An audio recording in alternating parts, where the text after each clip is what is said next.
That's not bad. Okay, thank you, Maria. I'm going to call this meeting of the East Gloucester Veterans Memorial School Building Committee together. And it is 5 o'clock on September 9th. And we will conduct this meeting. This meeting is recorded by video and audio in accordance with the state open meeting law, consistent with the governor's orders, suspending certain provisions of the open meeting law and banning certain gatherings that an in-person meeting of the building committee is not possible. This meeting will be conducted by remote participation. The public may not physically attend this meeting, but every effort will be made to allow the public to view and listen to the meeting in real time and participate when necessary. Okay, that being said, we need to take a roll call for attendance.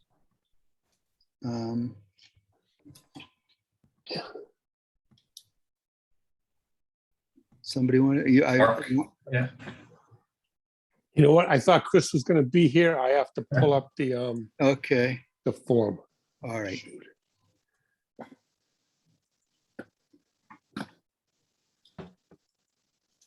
Bear with me a moment. Okay, I should know all these names by heart. you should.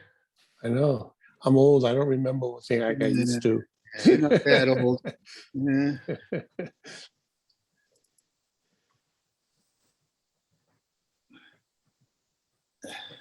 Almost there.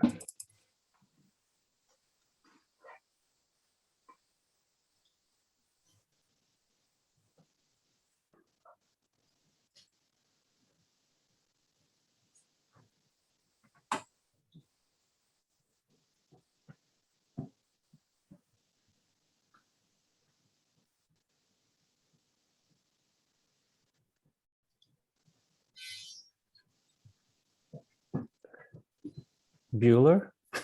Okay. Oh God.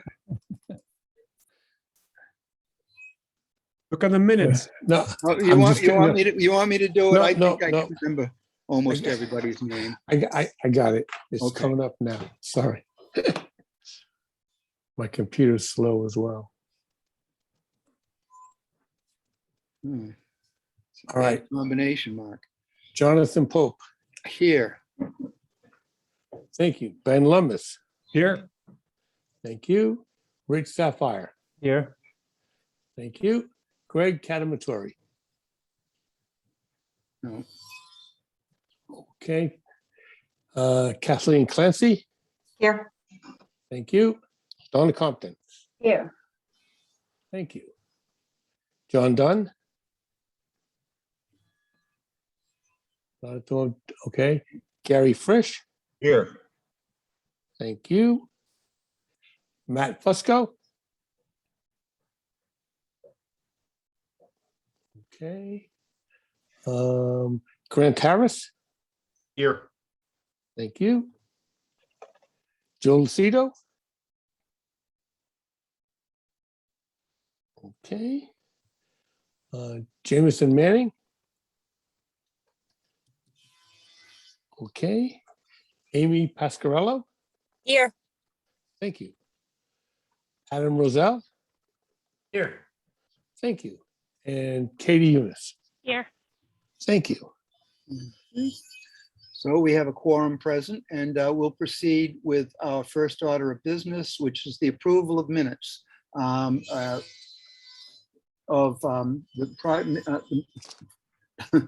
East Gloucester Veterans Memorial Project meeting minutes of August 26, 2021. Are there any corrections or omissions?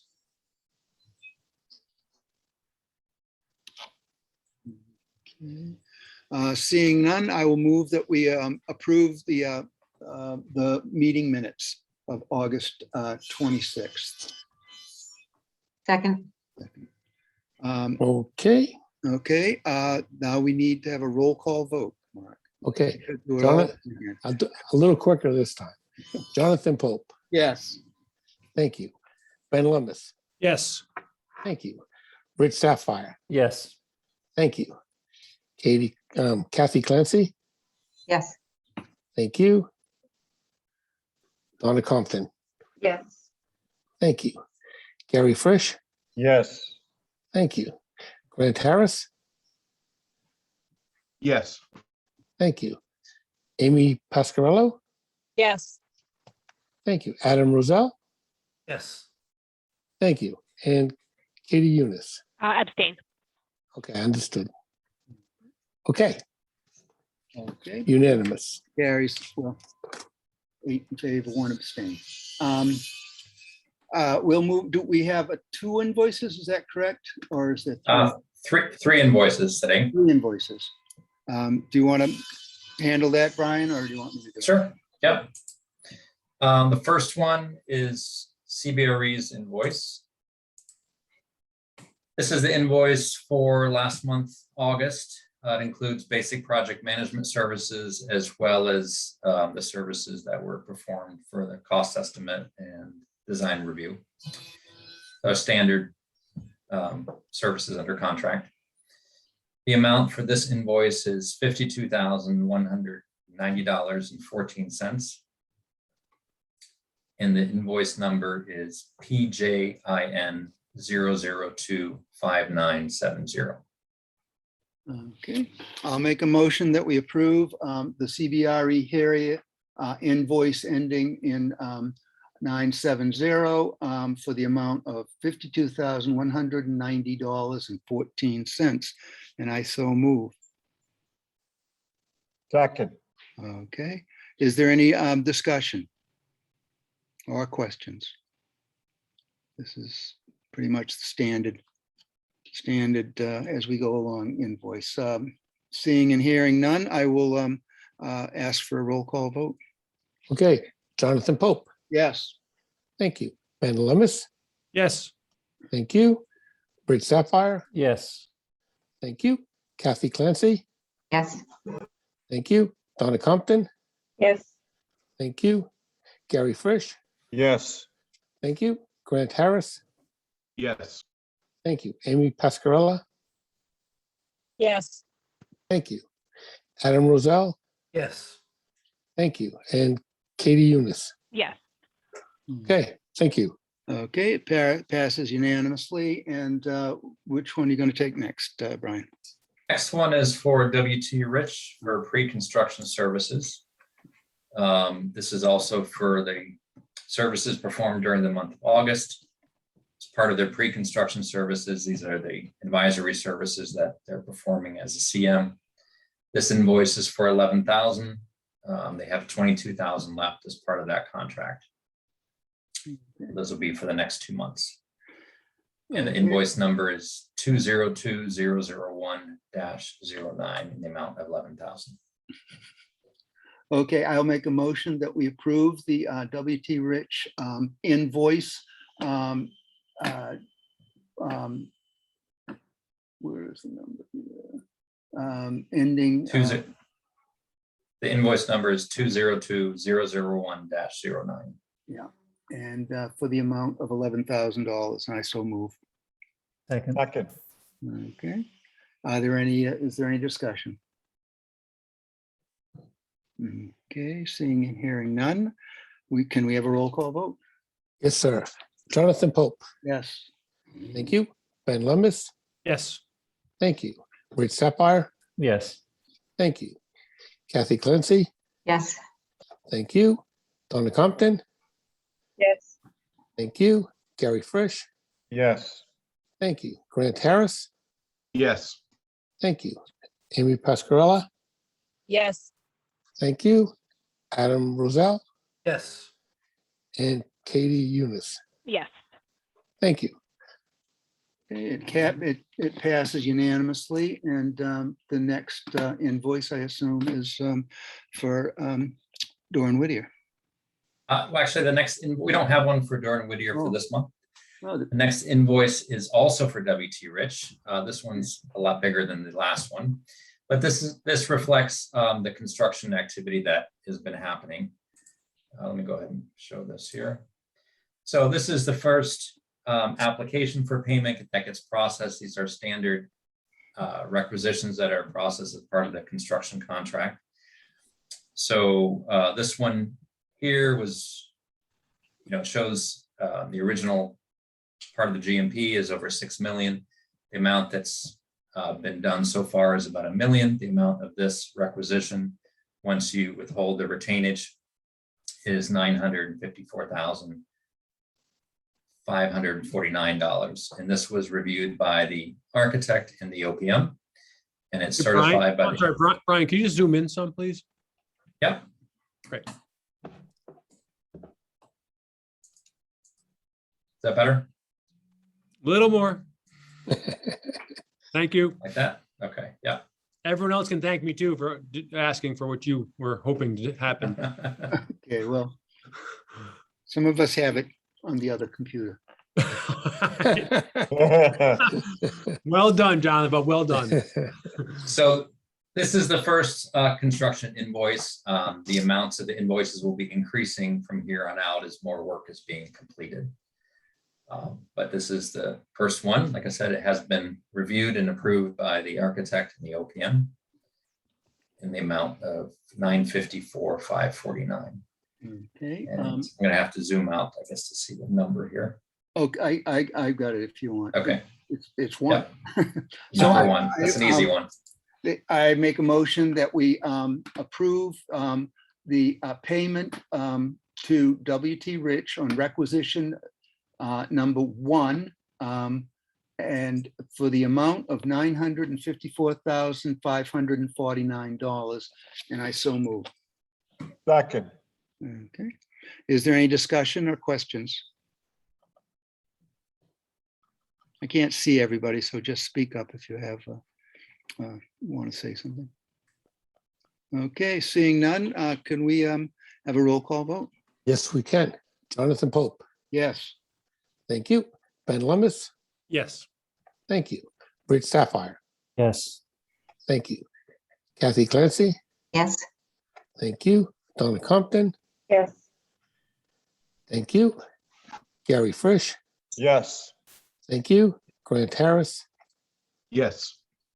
Amy Pascarella. Yes. Thank you.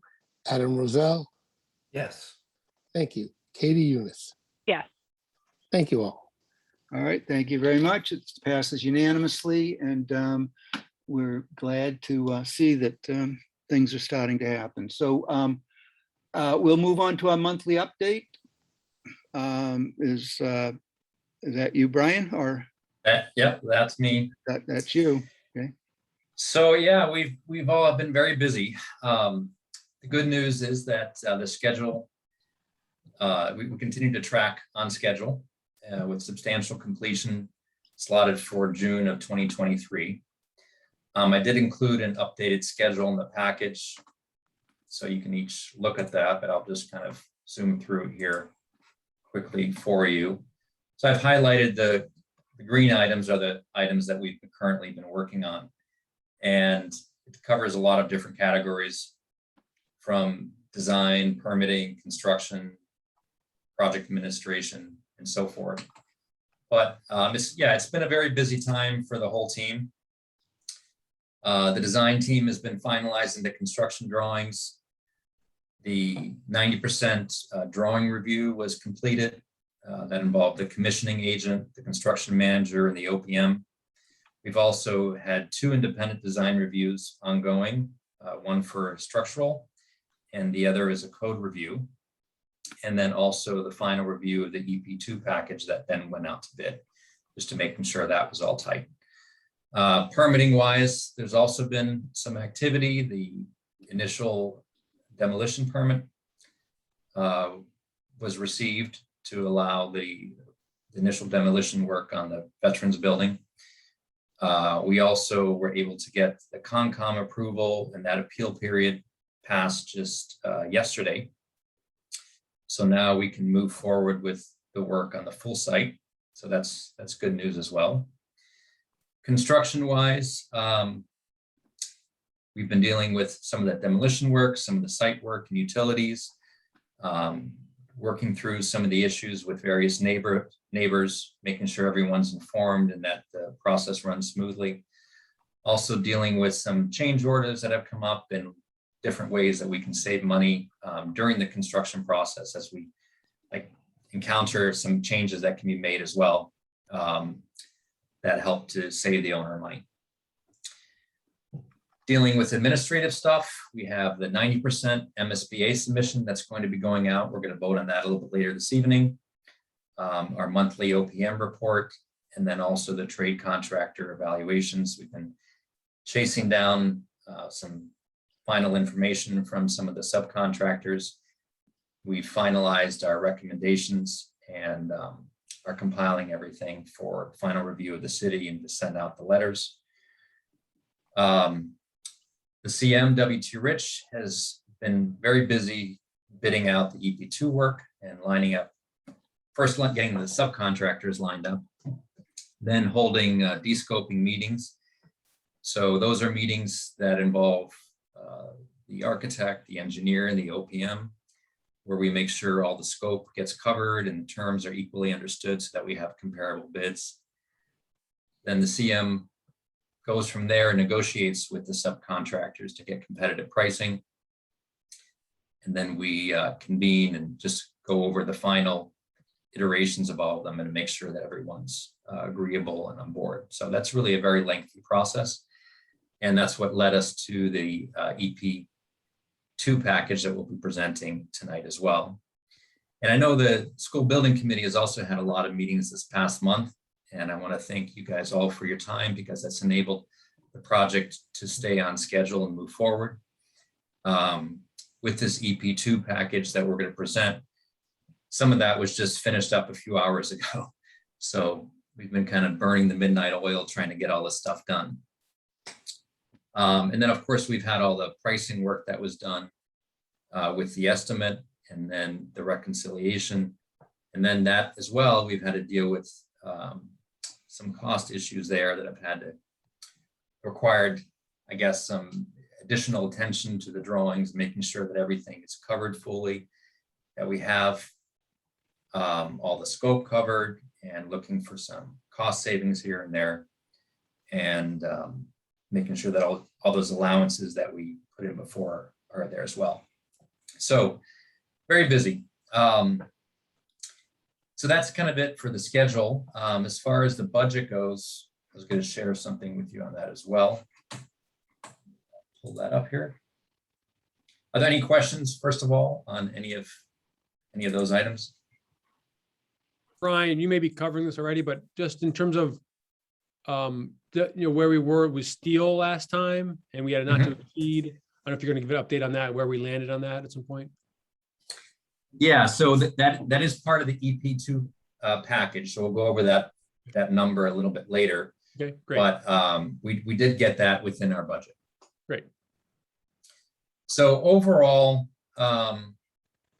this is kind of what we've been looking at. I put together a little graphic to kind of help explain some of this.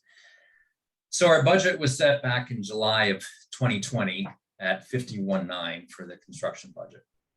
So at that time, of course, we didn't know what impact COVID would have. That was still kind of at the very beginning.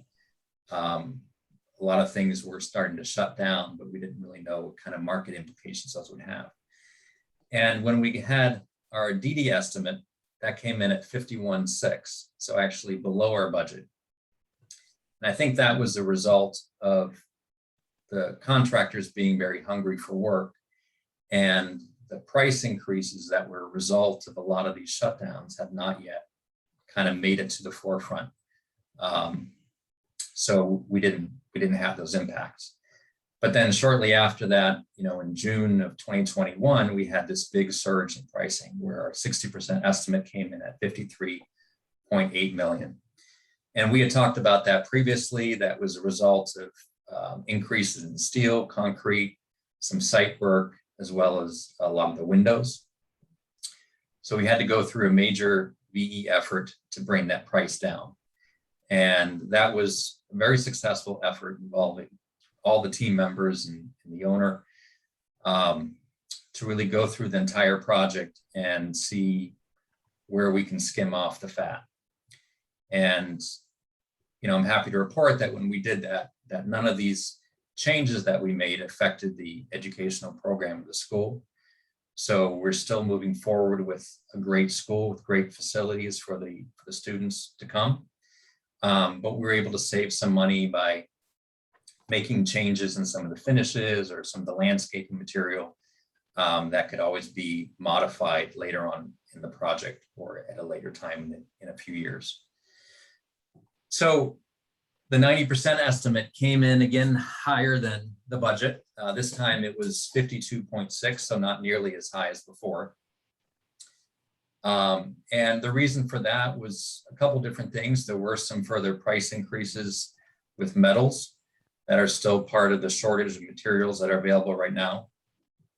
And then there were also just some refinements in the drawings, and that's kind of a natural thing as you go through the evaluation process and the drawings get more and more detailed, that sometimes there are additional things that get picked up later on in an estimate. So we had to work, from that number to get back to budget. And that was not an easy thing because we really didn't want to go back to making cuts to the school project. So I'm thankful to say that we were able to bring that in at budget, and a substantial part of that was negotiations that the contractor W.T. Rich made with the subcontractors to try to get very competitive pricing on that. That accounted for, I think that was about 600,000 of the change. And then the other amounts were architectural refinements. So again, just as I mentioned, these drawings are getting more and more detailed as we go through. And the architect was able to make some modifications here or there to be able to bring the price down on a number of different items. So that's kind of where we stand. But I thought it was helpful to look at that in a graphic and see, because the budget was set, as I said, back in 2020, and these market price increases are something that we did not anticipate. And we're really working very hard to deliver the project on budget, despite all these worldwide changes that are happening. So does anyone have any questions about anything there? Any questions? Otherwise, I'll move on. Just so thank you, Brian. It's very helpful to go through that for us, more than a timeline and I know the estimates here. And it's a helpful graph. I just do think that the graph is a little exaggerated because in terms of the project cost, the swings aren't quite as large as the graph would lead someone to believe. We're talking a small percentage variations here, I think, right? As opposed to the graph is actual, but it doesn't show. So, okay. Yeah, that's I think that's an important thing to identify here, because all we're looking at, I'm going to bring it back up again. Yeah, all you're looking at is the increases off the. Right, so the line. graph shows between 50 million and 54 million, right? So if you were to zoom out, and if it were to go from $1 all the way up, the percentage changes are relatively small. Right. The line would almost look flat. right. And that wouldn't be nearly as exciting to look at. there's exciting and there's an accurate representation. But anyway, again, no fault to your own. You wanted us to show us this, and it's a great plus the graphic plus the narration is a very good and thorough explanation. I just want to point out to everybody, and maybe I'm just stating the obvious, that the swings here aren't quite as dramatic as the graph makes it look, and that's a fair statement, right? Yeah, again, absolutely. The swings are sometimes no greater than what you would typically see in a bid range, just several percent. Right. Yeah. So you're right. Yeah. So if we scaled it, you'd see, very, very slight humps. You wouldn't see like mountains. You'd see like little teeny weeny hills. Right. And so, and I think, listen, that just really goes to, I think it's an example of, the team is managing it very well, managing in very difficult circumstances, very, very difficult. These are circumstances I don't know if any of you guys ever seen these sorts of swings, maybe, at other, real severe crises of 2008, that sort of thing, and earlier, but, and so it feels to me like the headline here is that the team is managing in very difficult circumstances managing quite well. Is that, would other building committees agree with that, or am I simplifying? I think that's absolutely true. That's not to belittle the work that's been done to, shave a 2 or 3 million here or there and keep us on budget. On budget is key. I love it. Yeah, yeah, exactly. Yeah, thank you, Adam. Yeah, yeah. I would also add the fact that we haven't touched the educational profile and the needs of the school. That's something to be proud of too. Yeah, it's really good work. Very good work. Yeah. Great. Well, thank you. Yeah, and thanks for clarifying that, Ben, because that is important to point out that on a percentage basis, those numbers were much smaller. So, okay, the next thing on the agenda is the MSBA submission. So I'm going to move on to that if that's all right. Okay, good. So basically, there's not really that much to report here. What you see here is a table of contents. This is basically the same type of table of Wait, contents. Brian, we're actually looking at an email of yours. Okay. Let's try to get this right. Thank you. There How we go. about that? Yep. Okay. So, yeah, this is basically the same type of table of contents that we had in the 60% set. So once again, these MSBA submissions are basically updating the MSBA on all the work that's being done on the project and letting them know where things stand. And the information is put together from both the OPM and the designer. And we each have different parts that we do. With the OPM, as you can see here in the table of contents, we're reporting on the project schedule and the project budget. Those are the primary things, as well as the evaluation of the design documents to date. And then the designer has a lot more components as they relate to actually the design of the building. And Michelle can talk about those as well and let you know about any updates on those things. Yeah, so basically the 90% is very similar in the deliverables as the 60%. And what they're just asking throughout that process is what has changed between 60 and 90. And under our general requirements, our basis of design narratives are pretty much the same, almost exactly the same as they were in the 60%. We haven't actually changed those throughout that. Going on to our building code analysis, that is exactly the same as it was in the 60%. Our proprietary items, that list has remained the same. You may see that change as time goes on. We may come back to you and say we're taking this off or adding that one on. But as of today, that list is the same as the 60%. And of course, your color theory has remained the same. And some of the structural calculations, those have been updated throughout. They, as the design gets refined between the 16 and 90%, those calculations are refined. And then we also do an updated heat loss calculation and updated lead scorecard. And those pieces are updated throughout, but for the bulk of that, those narratives remain the same. Our space summary, again, as Amy reported, our educational program hasn't changed, our space analysis hasn't changed, and therefore we don't have any reason to go back to DESI for any of those changes between 60% and 90%. We will update the MSBA on our project approvals, which will include all the permitting that we've done for the early release packages, the Conservation Commission, and all the other permits that we've and approvals that we've received to date.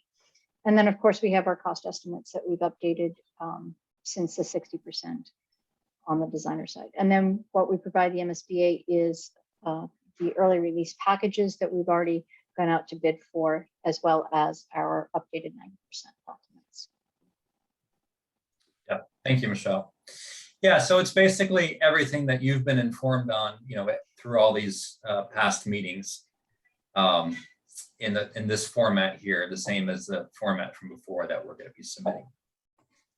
Okay. So we do need your authorization to. You need a vote on this, right? Correct. Okay. Can I just have an estimate, like, and maybe you can't even do this, like, estimate of number of pages in this submission is like in the thousands? I'm just curious, right? I mean, again, maybe you can't do that.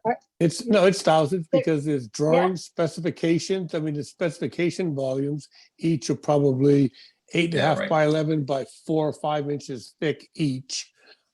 It's I voluminous. don't have an example here. Yeah, Great. the specifications are about this thick, 8.5 by 11. And there's 3 of them.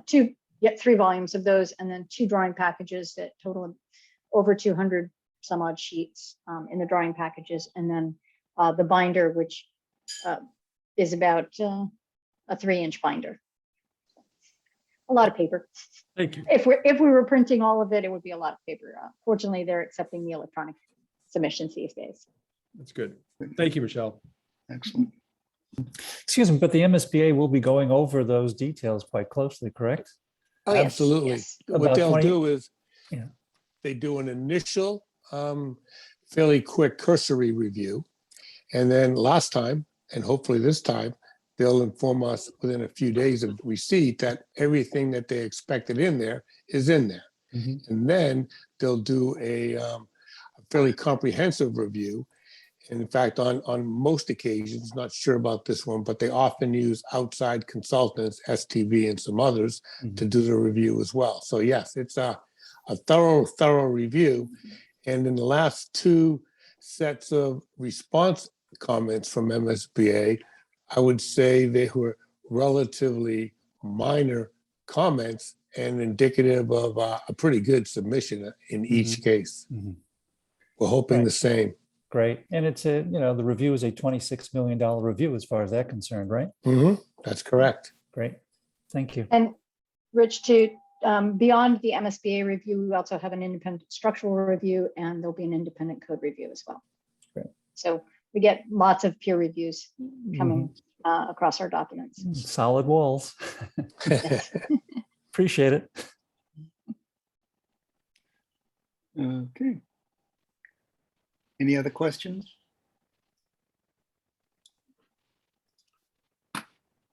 So I'll make a motion that we authorize CBRE Harry to submit the 90% construction document report to MSBA. Second. Second. Okay. I did that right? Okay. Yep. All right. Is there any further discussion? Okay, seeing none. Mark, can we have a roll call vote? Yes, we can. Jonathan Pope. Yes. Thank you. Ben Lummis. Yes. Thank you. Rich Sapphire. Yes. Thank you. Kathy Clancy. Yes. Thank you. Donna Compton. Yes. Thank you. Gary Frisch. Yes. Thank you. Grant Harris. Yes. Thank you. Amy Pascarello. Yes. Thank you. Adam Rosell. Yes. Thank you. Katie Eunice. Yes. All right. Thank you very much. It passes unanimously. Thank you. And we'll move on to the EP. Yep. Next up on the agenda is the EP2 package and the letter of recommendation from WT Rich. And I'm happy to report that this package, which contains a significant amount of work, and I think even more so than that, some of the work that has had some substantial price increases, primarily the steel, is being awarded in this. So I'm hopeful that we're taking out, really with this, we're taking out a lot of the risk for cost increases for the future. Not that, there's still risk there and the prices can still go up and whatnot. But this has been a big part of it was the steel and the concrete, as I mentioned earlier. So we're now locking in these prices, and not only the prices, but we're able to start to award contracts for these things, which will also help with the schedule. So it's very important that we were able to get this executed and keep the project moving forward on track. So WT Rich, I think, did a really good job with negotiating some very competitive bids between the various subcontractors. and they can go over some of the details.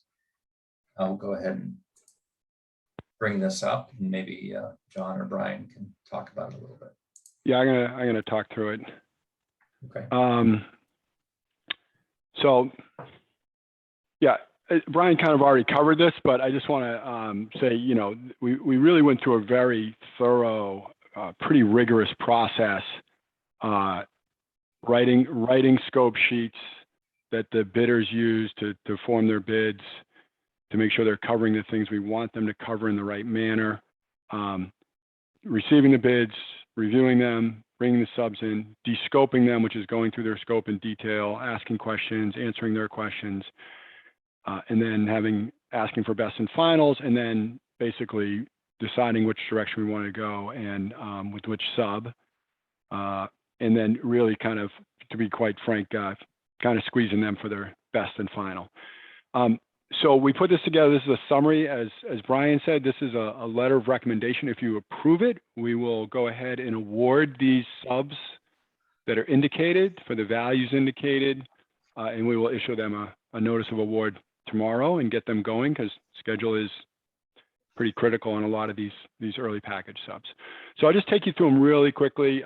Steel was already authorized. Brian mentioned it was authorized for that GMP budget amount, and we got the current bid amount, and we tried like heck to get him down, but we could not get him to move. He was very nervous. He actually got a price increase on some of his raw material during while we were in this sort of whole process, but he held that price. That was good.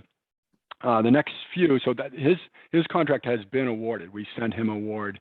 We just kind of put this in summary so you could see the whole package for EP2 altogether. The next several ones here are, you know, the remaining packages. You can see concrete, we're recommending Marguerite. They were under budget by quite a bit. The glulam, the supply side of the glulam, we're recommending Goodfellow. You can see they were under by $167,000. Ground improvements, we're recommending Helical. We recommended, you can see they picked up a large chunk of money. And then the site work was one that I think we mentioned at the last meeting. They had come in high, but we were really struggling to get them down, and we did get them down quite a bit from where they first came in. So that's the contractors. Now, when we go through this, a lot of times they have misscope or scopes that really not appropriate for them to do, or is better to put on allowance because it's highly variable. So if you look at this here in the next section here, these are the allowances that we kind of added back in to the overall award. This overall letter of recommendation.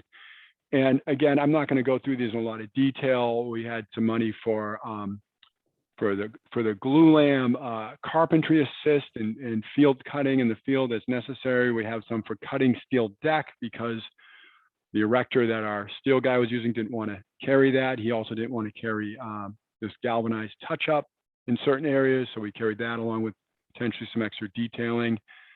He didn't really want to carry this as-built after erection steel survey. That's fine. A lot of them don't like to do that, so we put some money in there for that. So those first four had to do with steel and the glulam. Then the next one had to do with the ground improvements, the rigid inclusions. We have some money for, no one knows if you're going to hit big boulders or ledge or whatever. And there's some spoils generated, really hard to quantify the volume of that. So we have an allowance for that.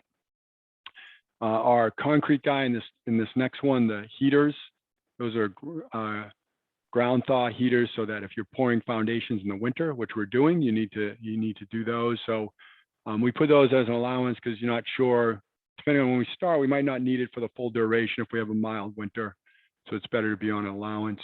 I think that's the upside. His whole scope is 2 months, and that's 2 months worth there. This other one, we MVRA for slabs. So that stands for moisture vapor reducing agent or additive. That's to have the slabs not give off so much moisture so the deflooring can adhere to it better. This one was actually added after 90%. Dorn Weir's had some recent experience where they've had some alkalinity issues on some of their concrete, and they just felt a lot more comfortable going this route. So we have it in there. We're kind of, the final decision hasn't been made, but we'd rather have the money in the scope now. And we were able to cover that. That was the only one out of these which was really sort of kind of added scope. There was maybe some scope clarification about whether the glulam needed to be stained, so we added that in. There was one change, actually three change orders, one small add, one small credit, but then a pretty sizable one in the EP1, some pipe size increases. So we caught that and we were able to pull that into that. So even with the MVRA add and that change order with 100,000, we're still able to be, as you can see there, $460 under budget. Not a lot of money. And But under, right, the right I'd be direction. lying if I said I didn't have to trim a couple allowances, a couple $1,000 to get from a few thousand over to a little number under, which is just kind of, I still feel very comfortable about our allowances there. So that's really the summary of it. With this whole package, there's a lot of detail which Dorn Whittier and CBRE have been through, but it's all the backup of who bid. There's one there, with the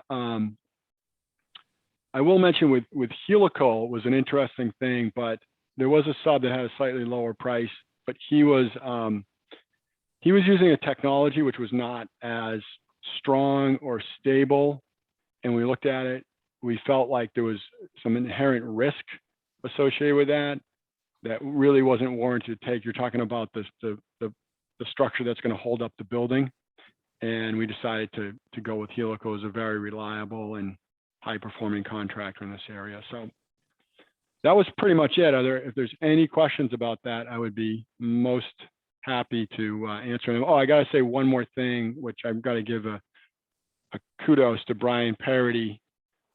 He really, when you talk about burning the midnight oil, those on the team know that he sent out the very final draft of this letter of recommendation, I think at 11:21 or 11:11 last night. And he really put in a huge effort. So He basically gave up his Labor Day weekend. he was working on Labor Day weekend.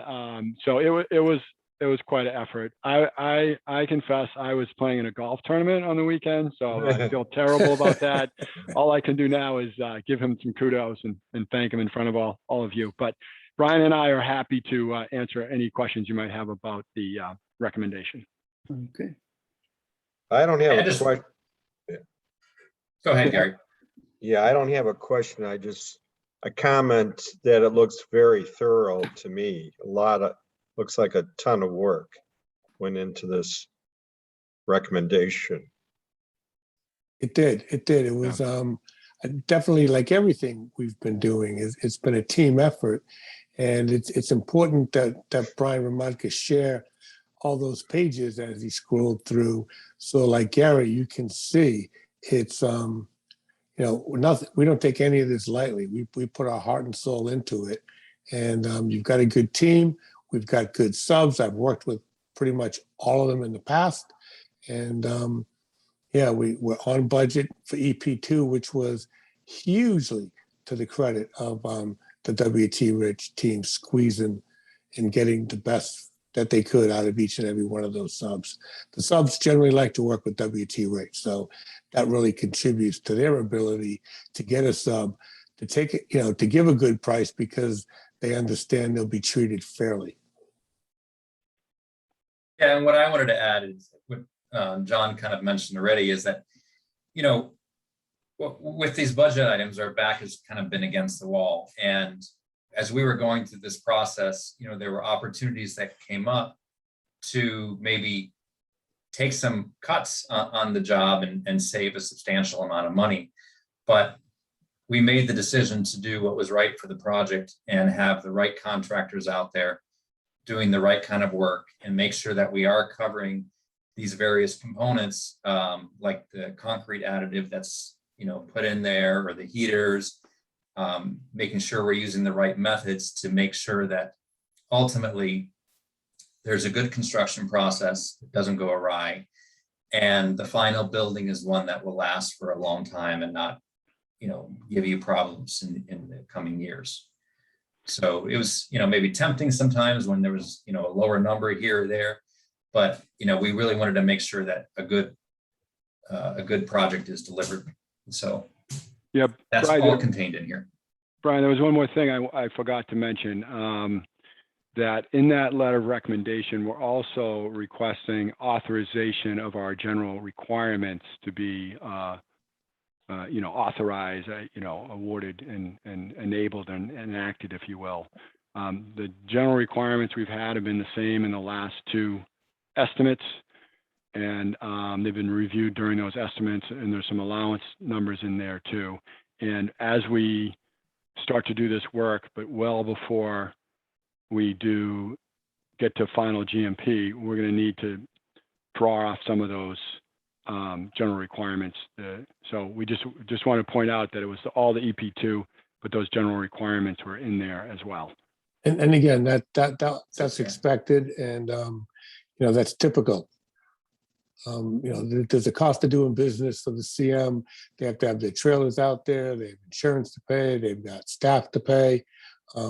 So those elements come out of their general conditions and their general requirements. So I'm in full agreement that those amounts need to be included with the amendment that incorporates EP2. Okay. Is there any further questions? Or I had one question. okay. I know as a community, we definitely appreciate all of the leverage you're able to apply and bids that you're able to get. And I can't believe some of the adjustments that you've been able to make. What kind of confidence do you have in the actual inventory and material supply? I know a lot of these steel companies are going to have everything that they need on, in their warehouses. They're going to be ordering things and plastic resins and things like that. I know I'm having a lot of issues finding and sourcing materials.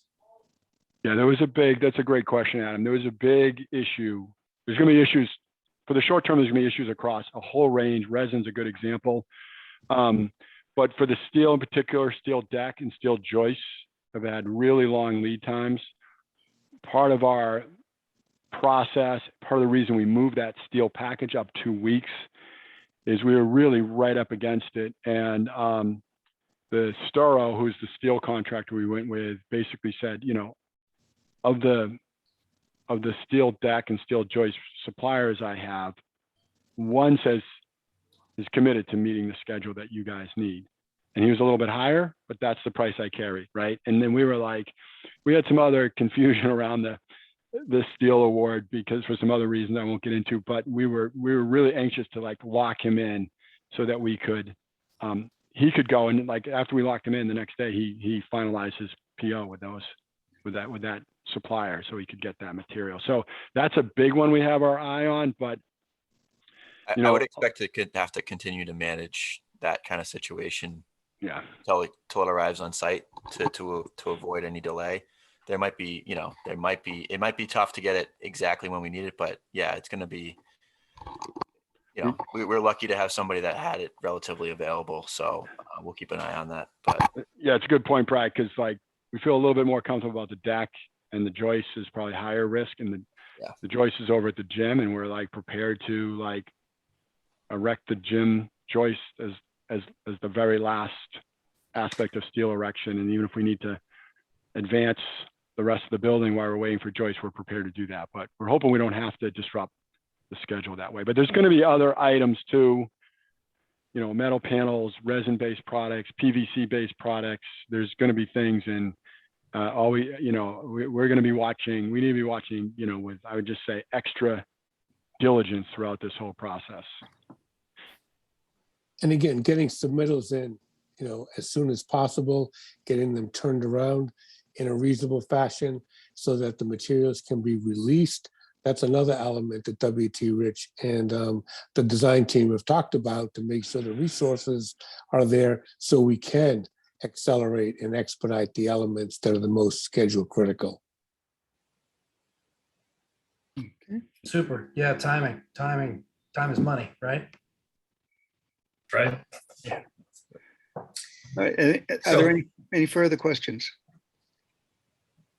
I just wanted to comment that, all the time and effort to work with these people that have bid really clarifies expectations from, WT Rich's perspective, but also from the person submitting a bid to clarify, right? So I assume that's part of how you adjust the numbers. They may be assuming one thing, but now you're clarifying what it is you mean. So that process has to happen to make sure you end up with the end result that we're expecting.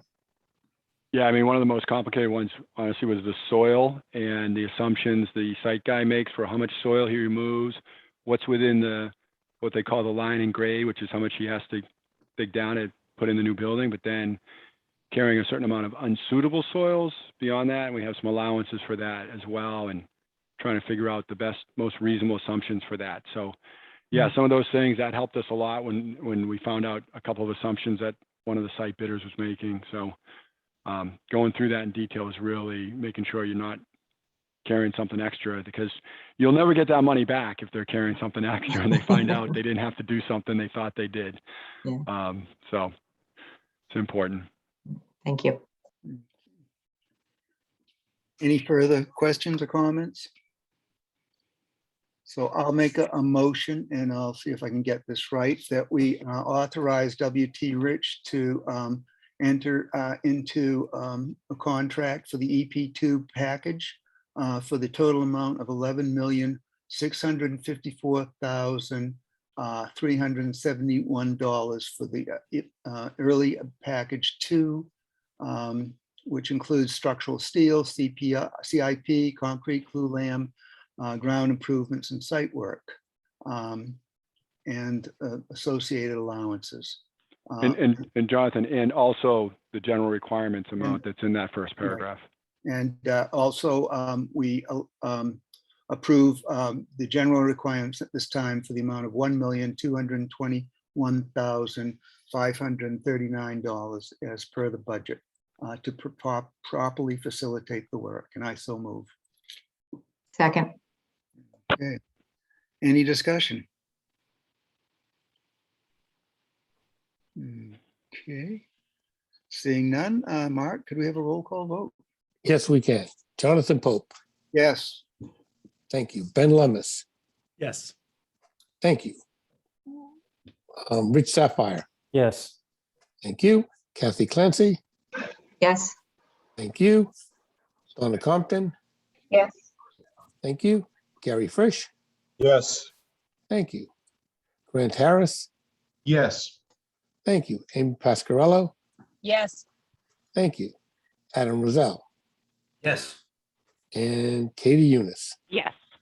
All right. Thank you very much. Okay, it passes unanimously. I think that concludes. Well, actually, one more thing. One more thing. We were going to conclude with just a little bit of an update to share with you what's happening on the job site. You know, we're having all these meetings, talking about all these things we're doing. So we figured we would take a little time to show you what's actually happening out there. Okay, great. So I have a few pictures here, and Brian Parity was going to give you a little summary about what's going on at the site, and then also what's coming up as well. So I think you can see these now. Brian, you want to talk about them? Sure, let me unmute myself. Sorry about that. Yeah, so I mean, we gave a little bit of an update a couple of weeks ago, but as of right now, we're basically 100% done the interior building abatement. So there, we're a little bit past here. This is probably at least a day old, but we're down to just pretty much the gym area and the kitchen and the basement mechanical room. And National Grid actually just came in the nick of time and cut the power, I believe it was yesterday, and cut the transformers loose today, and hopefully we'll pluck those out in the next day or so that we can finish up that last little section. So everything's proceeding okay, and we're pretty much on schedule there. As far as the site work, you know, the perimeter kind of temporary fence is set up, erosion controls are in place. They were in the street doing all the water tie-ins and the catch basin work this week, and they'll pretty much wrap that up into early next week. There was some coordination with DPW. They had some feedback on adding some isolation valves or some gate valves in a certain amount of places so that they could, in the case of emergency, have it exactly how they wanted it. It was kind of no big deal, but we were able to work with them and get the shutdown coordinated and get the line how they wanted it. So I actually have a. Brian, can I ask a quick question? Sure. Are we looking below grade, below the building?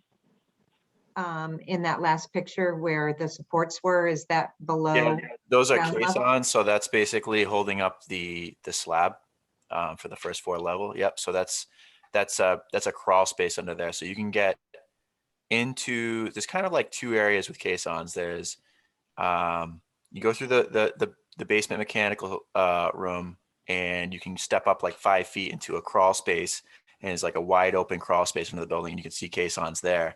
And then there was the kind of later addition, which I think was like the library area, and I think that's the caissons you could kind of see in that. There's less of a crawl space in there, and you can kind of you can see the caissons there. They're kind of like 6 foot deep. But yeah, so those are they're pretty large when you're up next to them, but the equipment that they have pretty much just grabs them and puts them to the side, like it's nothing. I have a little time lapse actually. If you want, I can grab and show you just kind of like it just like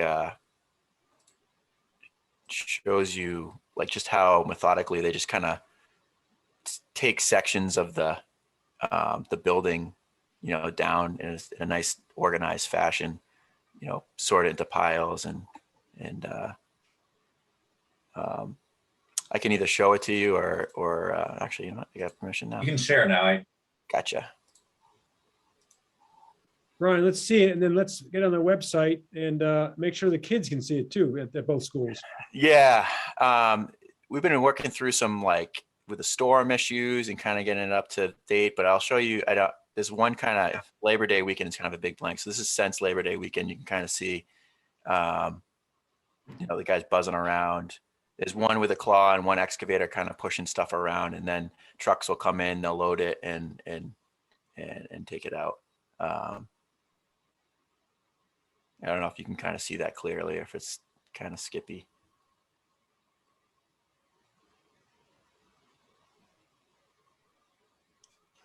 I think this is today, rainy, as you can see. They're tearing up the asphalt, and there it goes.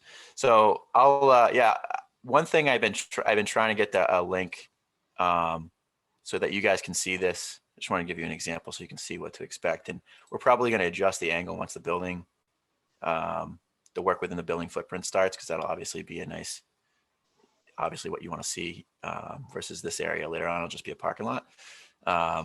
So I'll provide a link and you guys can just go to that, and you can look at time lapse by the whole project, the last 7 days. You can do a custom one, or you could just see, still shots of what it looks like in current time. So That's great. Great. Thank you. All right, did you want to share anything else about the look ahead, or I think we kind of covered some of that stuff? Yeah, no, just upcoming work. The EP1, there'll be some overlap because of the way Concom, getting the approval to proceed, the drainage work for the early package kind of got extended out into October. But what we're going to do is work west to east and overlap the early package 2 contractor, which is a different contractor, to start the work on the west side of the building footprint, and that's the critical path. So that'll start early October. They'll over excavate and replace the material with good material in the building footprint, and build a working platform for the ground improvement contractor to work on, and then obviously start some of the utilities into the continue the utilities in the site and get the site established with the roadway around the building footprint, so we can work through the winter. And that's pretty much the gist of it. Thank you. Brian, can you just talk quickly about just what happens when there are going to be road closures, both in terms of how you guys, who you get permissions from, who you work with in the city, and then how we're going to be notifying the folks in the area or business in the area? Yeah, so Well, we're obviously, the main parties that we've been working with are Dennis, the on-site representative of CBRE, the police department, fire department, and DPW. So between all those, we obviously give the police department a heads up and they provide us a lot of the details. Fire department, we just keep in the loop for kind of various things, especially with like hydrant shutdowns and making sure like when stuff is tagged out and out of use, they know about it. And then the DPW a lot of times helps with, like sawhorses and closures and stuff like that. And we've been, kind of coordinating the details and whatever signage and detours or whatever with the police department. And I think the process that we've been finalizing and or been using and been trying to like, continue to keep it, see how it's working is a combination between, when we know something's going to impact the area, we're dropping notices, paper notices in people's doors or mailboxes so that they understand, hey, there's going to be a shutdown in 24 hours, 48 hours, or whatever it is. That way they can kind of give it a, heads up of what's going to happen in a certain time. Other than that, most of the time we've been, with the police, when the police details show up, it's still, we usually keep one side of the road functional, so that, it hasn't really impacted the neighborhood too much other than the shutdown. And then like there was a day where the police couldn't fill a detail and we had to, put up signage and kind of redirect people away from the area. But other than that, I think, and then the other thing is the distribution list that the neighbors have given us emails, and Dennis, I believe, has been sending and will be sending other notifications out through that. Yeah. Yeah, and people can sign up on the website for that if they want to. It's thank you, Brian, and also Brian Hermont. I know Dennis has been great. Some folks contacted the mayor's office and my office just about one of the closures, a local business, and then Dennis was great in responding to them and working with the owner of that business. But then also the mayor's office now has, as we've shared with the public and the neighbors, Dennis's contact information. They have it now too, and he's been very responsive in a couple of the matters where folks in the neighborhood had some questions just about things that were going on. So he's been just a great help in terms of organizing that communication and making sure that we continue to get better at it. So appreciate that a lot. How many people are on that mailing list that signed up? A total of about 10. All right. Very small numbers on that. Great. Well, still, they'll be able to spread the word. Yeah. And like Brian said, folks can sign up. It's, as you know, Kathy, right on the front page of our project website, which folks can get to from the district homepage as well. So, right. Yeah. Okay. Anything else? I would just like to say that we are in the process of planning the groundbreaking ceremony, and we've narrowed that down to either October 19th or October 21st. There's a lot of moving parts to put that together, and stay tuned for when we narrow it down anymore. Okay, because I had heard the 21st, so I did pass that information along to MSBA. I will, after this meeting, send an email to my contacts about it's possible it could be the 19th. Well, I think Ben was the one who said the 19th or the 21st would be better. The mayor said she couldn't be available after 12:30 on the 19th. And I think it's our intention to try to bring some third graders from the two different schools to witness the ceremony, because they'll be the fifth graders when the school opens. And so we wanted to do it in the morning, and the mayor said that she could be available anytime on the 21st. So the 21st is, as long as just use the 19th as the backup if you can't. Okay. I just wanted to make sure that MSBA, because Jack McCarthy's schedule books up. Yeah. He goes to many of these across the whole state. So I want you guys to have the MSBA presence. Good. Anything else? Not seeing anything, I'll make a motion to adjourn. Second. Thank you, Jonathan. Okay, roll call vote. Mark? Okay. Jonathan Pope, Yes. thank you. Ben Lemus, Yes. thank you. Rick Sapire, Yes. thank you. Kathy Clancy, Yes, thank you. Donna Compton, Yes. thank you. Gary Frisch, Yes. thank you. Grant Harris, Yes. thank you. Amy Pascarello, Yes. thank you. Adam Roselle, Yes. and Katie Yunus. Yes.